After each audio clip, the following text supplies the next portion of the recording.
You're listening to Trademarks Made Easy.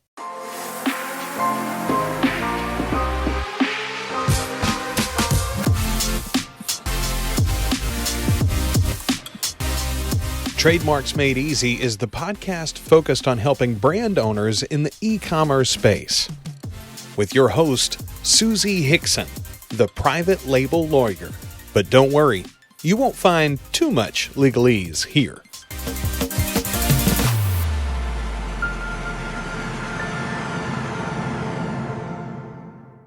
Well, hey there, and welcome back. I'm your host, Suzi Hixon, also known as the private label lawyer. As a trademark lawyer and brand name creation strategist with specific experience in the private label world, my goal is to help you navigate the online space by properly creating and protecting your trademarks. So today I'm talking about a few trademarks that I absolutely love and why. They're Arc'teryx, Shred, and Never Summer. I don't know about you, but I am already dreaming of winter and skiing. I am so ready. Bring it on. I love these three outdoor brands. And remember that a brand name is that anchor or the tether from the products to the brands themselves. Not only are these trademarks unique and impressionable, but they also make their customers, including me, smile. I love brand names that elicit an emotional response in consumers. And as consumers of all three of these brands, they've certainly elicited an emotional response in me and my family. And I'm going to be going back to these brands time and again, either for myself or as gifts. So enjoy today's episode, and I will see you on the other side. Hey everybody, I hope everyone's doing well. It's time for some trademark trailblazers or trailblazing trademarks, however we want to say it. But I want to say thank you so much for whoever's on here and joining me. I have a few questions to answer, and I have three totally awesome trademarks that I want to talk about today and a couple of trademark fails. So if you or someone you know has what I would think is a trailblazing trademark, an awesome trademark, feel free to let me know. Just shoot me an email, and I'd love to talk about them and feature them. So the last time I did this, I talked about Somersault, which is a really cool trademark and brand. They're doing some really cool things. And then I also talked about Strawsome.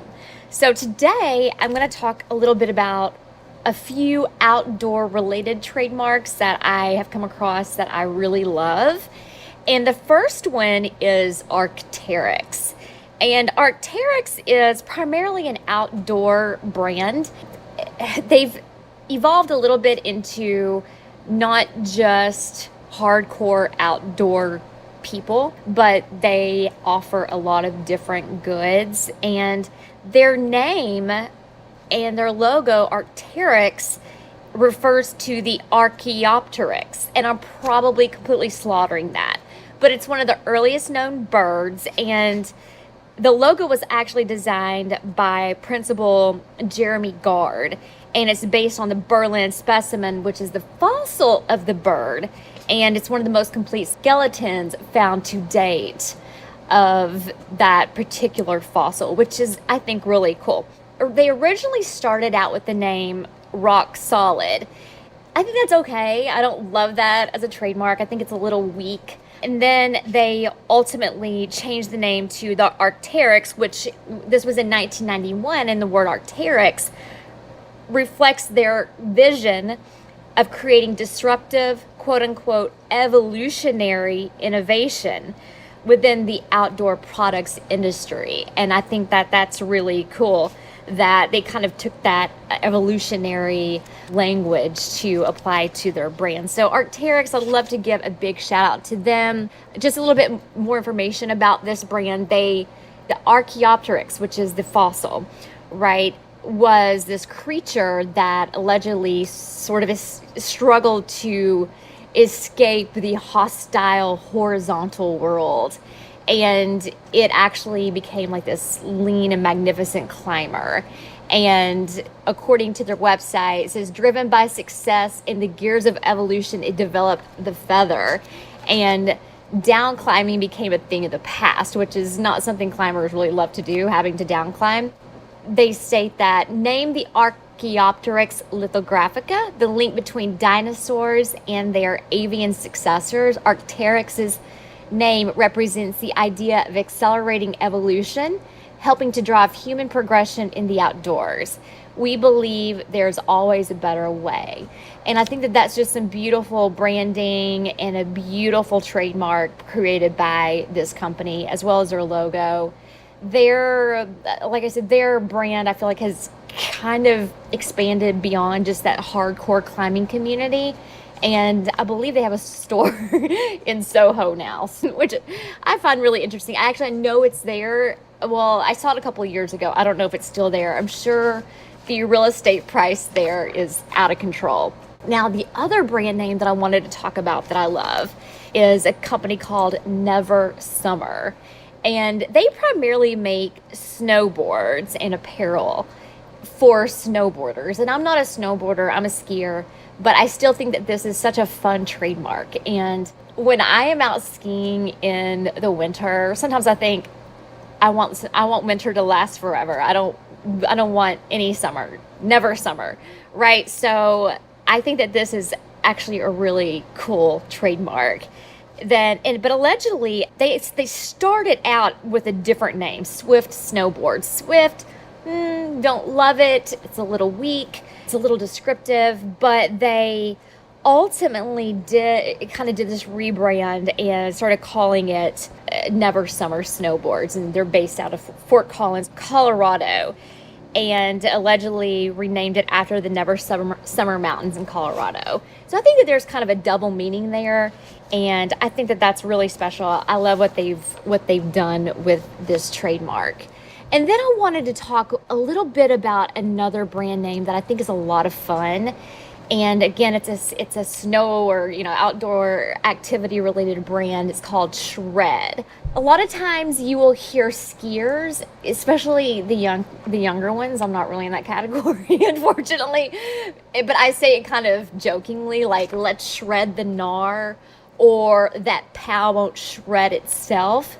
And shred means to ski or snowboard with exceptional speed, ability, or enthusiasm, especially in difficult training conditions. So my partner and I sometimes will be like, let's shred, or this POW won't shred itself, and then we'll end up crashing. So I mean, it's all kind of in good fun. But there is a brand of helmets and other ski gear out there called Shred brand, and I like their naming. So one thing to think about when you are going through the trademark creation process is, for your particular goods and services, you might want to think about, is there any lingo or jargon in the industry that you can maybe use? Be careful. I think you have to be careful. Like, if it's overused, you might be hurting yourself. But I think at the end of the day, I think Shred has done a really good job with their trademark. So the 3 trailblazing trademarks today are Shred, Archaeopteryx, and Never Summer. So if I ever get into snowboarding, I'd really love to take a lesson. I think it'd be a lot of fun. I am going to have to look into the Never Summer gear and apparel. I think that they're just doing some really cool stuff. So I want to talk about a couple of trademark fails. And both of these fails are for similar reasons. And the reason I want to talk about these fails is I like people, like, if they make a mistake, I think it's really important that we learn from those mistakes. It's so important to learn from mistakes and to learn from other people's mistakes. So one of the trademarks that is a big mistake is the mark Question of the Day. And the applicant tried to get this trademark registered with the USPTO, and they do trivia email services. And the USPTO said that the question of the day, it was not registerable because it fails to function as a trademark. And I see that a lot in the private label industry where people select marks that fail to function. They don't act actually as source indicators for trademarks. And this was an interesting argument that the applicant made. They submitted a image from the website which had the words "question of the day" in front of a pink banner. And the question of the day was, which is the smallest country in the world? So hold tight and I'll give you that answer. But that was their specimen. And they said that because that display emphasizes the term "question of the day" in a pink banner, consumers obviously know that the trivia email services are from the same single source. And I think it's kind of funny because the examining attorney kind of flipped that on its head and said, well, yeah. She said, this is attorney Lauren Burke with the USPTO.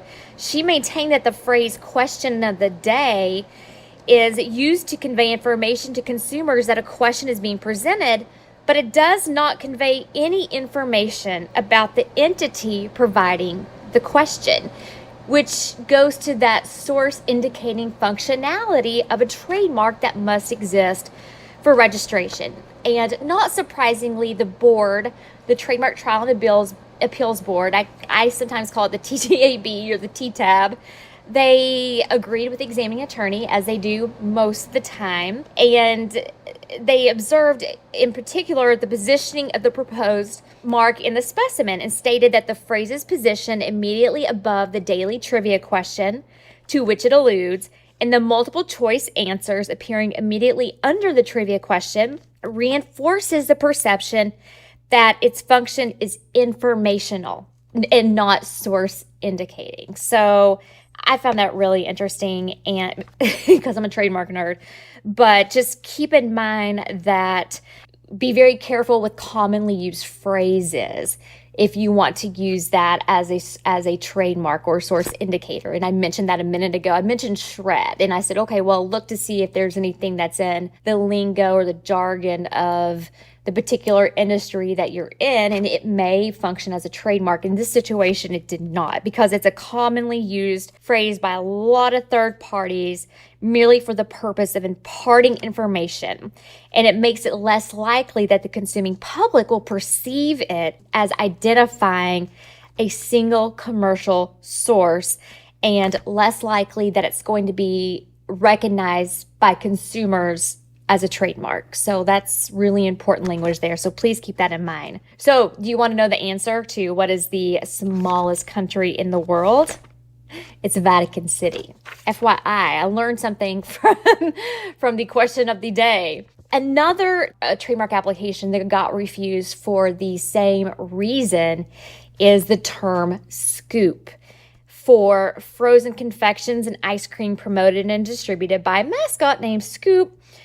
And I think that this is really interesting. The USPTO found that the term is merely descriptive, fails to function, lacks acquired distinctiveness, and is therefore not a source indicator for this particular service, and they would not permit registration of this trademark. So this is another situation where you have a term that fails to function as a trademark, and the USPTO, or the Trademark Trial and Appeals Board, once again sided with the examining attorney at the USPTO. I think that these are two really good lessons to be learned. I feel like I get a lot of people that come seeking registration for marks that at the end of the day just fail to function as trademarks. So keep that in mind. Now, I have a couple of questions that I want to answer. So one of the questions that I got before today was, I'm not a U.S. citizen, but I've already filed my trademark application without a U.S. attorney. Am I going to have to get a U.S. attorney? So I talked about this last week, that the USPTO will be requiring foreign-based applicants to hire registered U.S. attorneys to prosecute their trademark applications.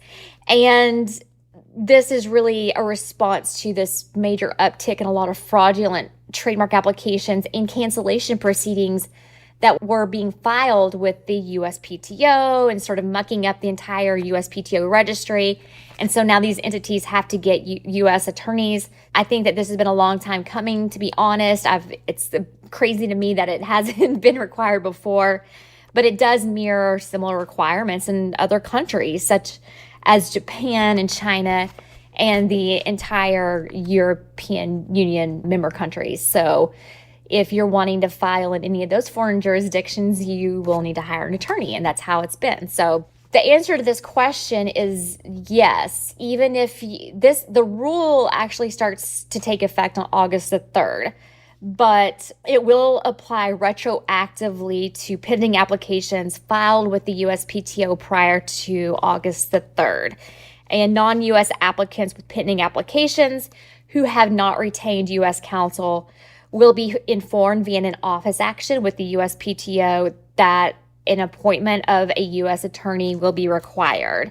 And at that point, these foreign applicants will have 6 months to respond to that office action and retain U.S. counsel. I sort of love this because that means that if these third parties don't retain U.S. counsel within that 6 months, then their applications will go abandoned. And so they have a couple of options: retain a U.S. attorney, or their application will go abandoned. And I really do hope that this solves that problem of having a lot of just junk on the USPTO record, because at the end of the day, people are making a lot of business decisions based on what's being filed and what's registered with the USPTO. And it's really difficult for brand owners to make smart business decisions if at the end of the day there's a lot of junk on the register. So I think that's great.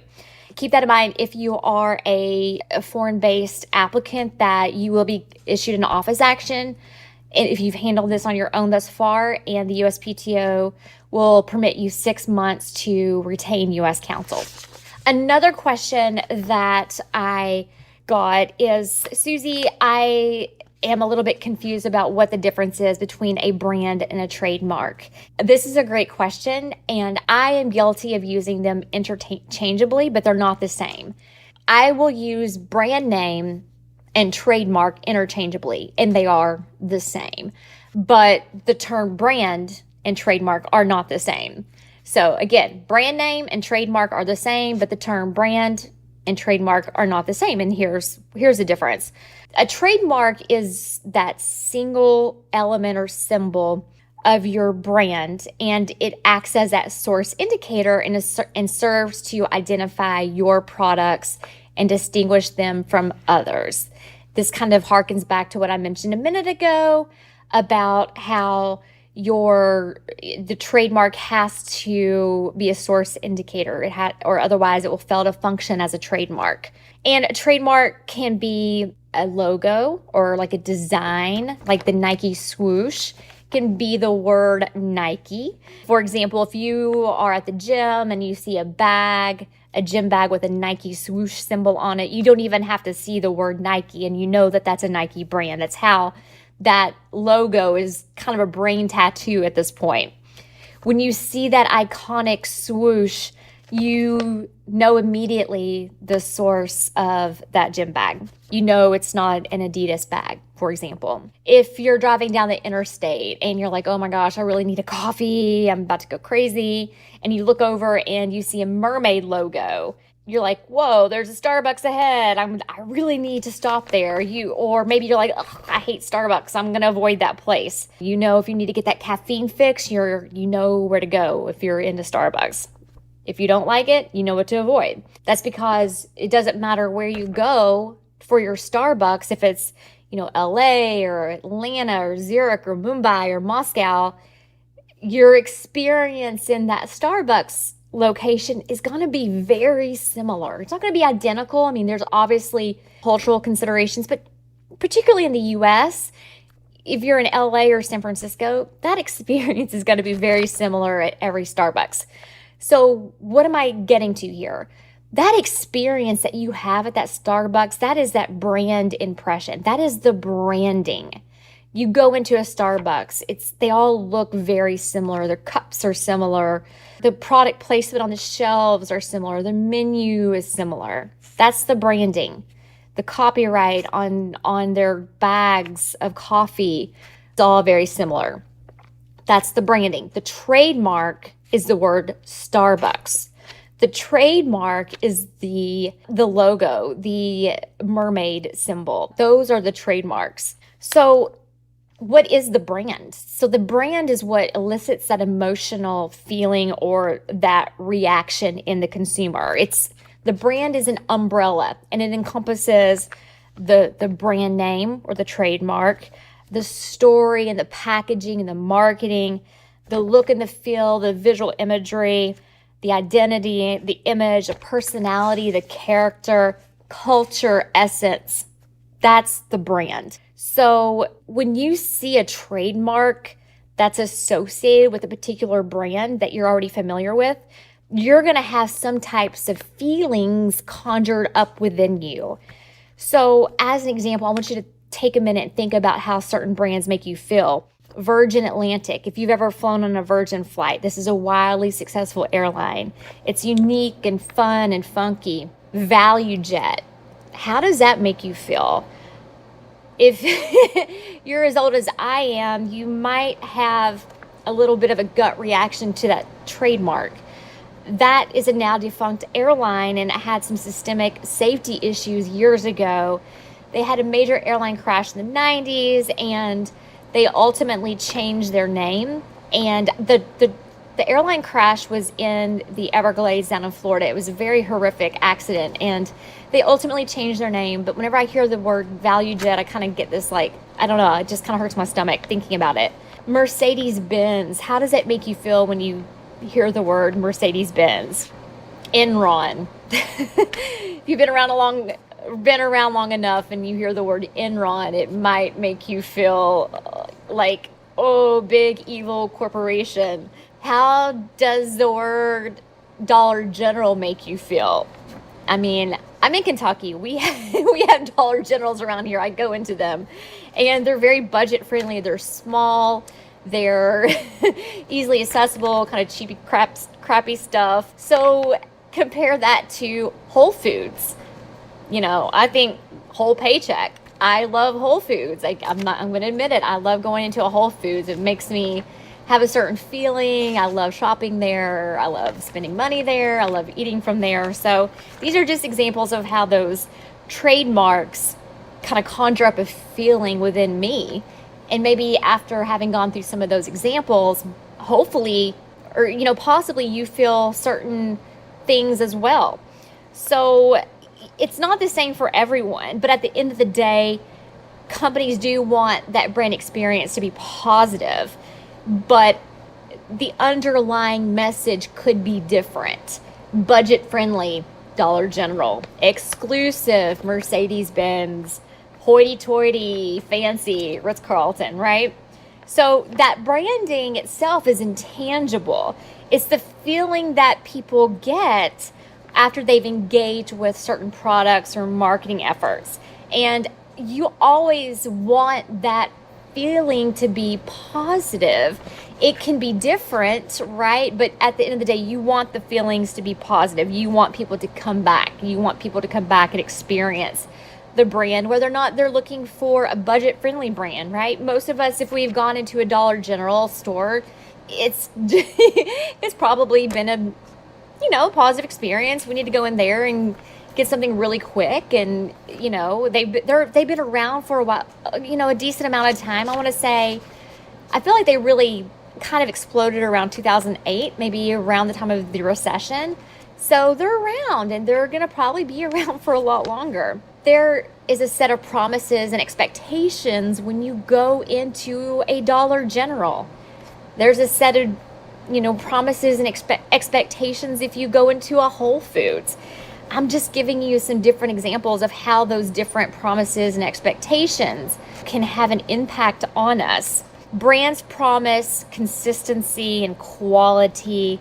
And, think about how if you go into a Disney store, How does that make you feel? Makes me feel happy. How do you feel when you go into a McDonald's or an IKEA or, again, a Starbucks, an Apple store? What about a Walmart? That's one I kind of forget about. And of course, Dollar General. So wherever you go across the world, when you go into any of these places, the experience is going to be pretty similar. I've been in a Walmart in Munich, Germany, and it was very similar to a Walmart in Kentucky. Granted, that experience of a Walmart is very different than the experience of going into a Whole Foods. Back to trademark specifically. Remember that trademark, again, I use it interchangeably with brand name, is a single element of your overall branding. And it acts as that source indicator and serves to distinguish one entity's products for another. If it doesn't do those functions, it's not a trademark.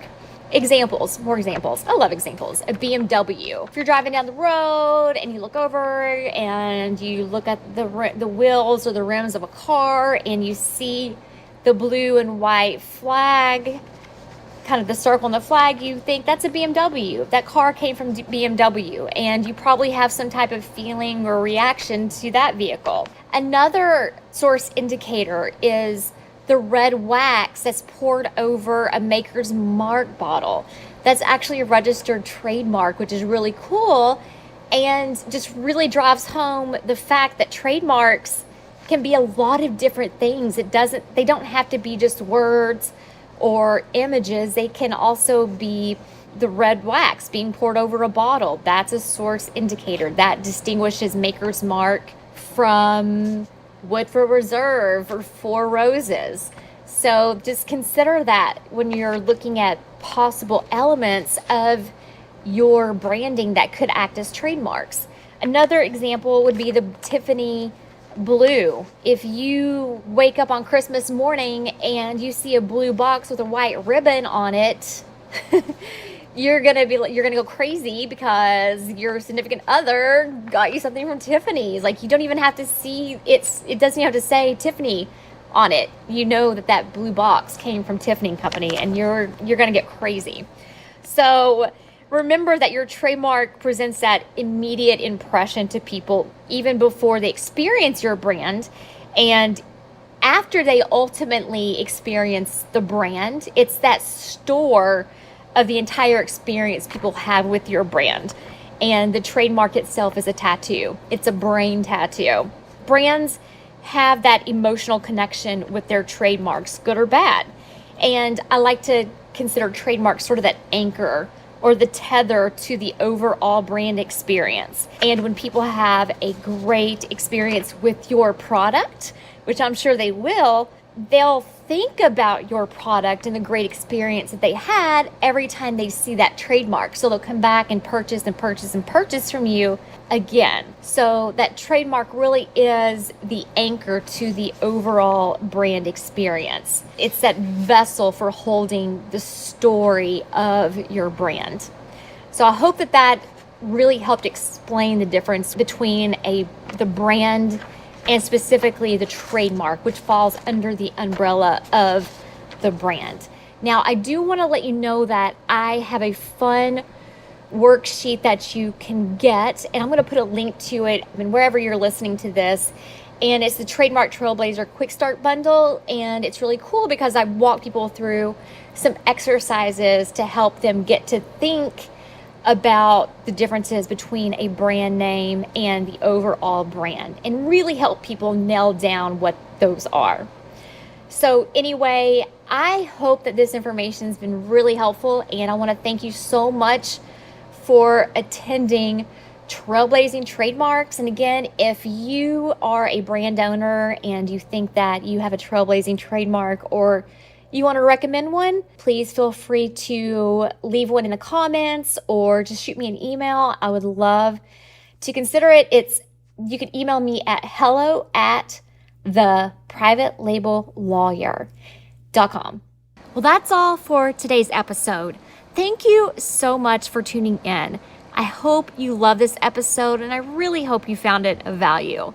So if you're ready to learn how you can create your very own trailblazing trademark for your private label business, I have great news.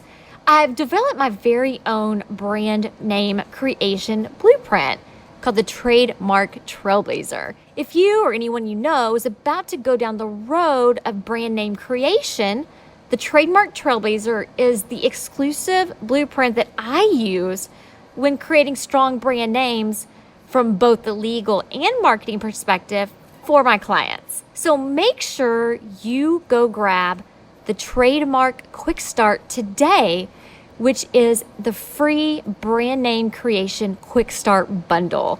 And that's at trademarkquickstart.com. And remember, no matter what you do, never stop learning. Thanks for listening to Trademarks Made Easy with Suzi Hixon, the private label lawyer.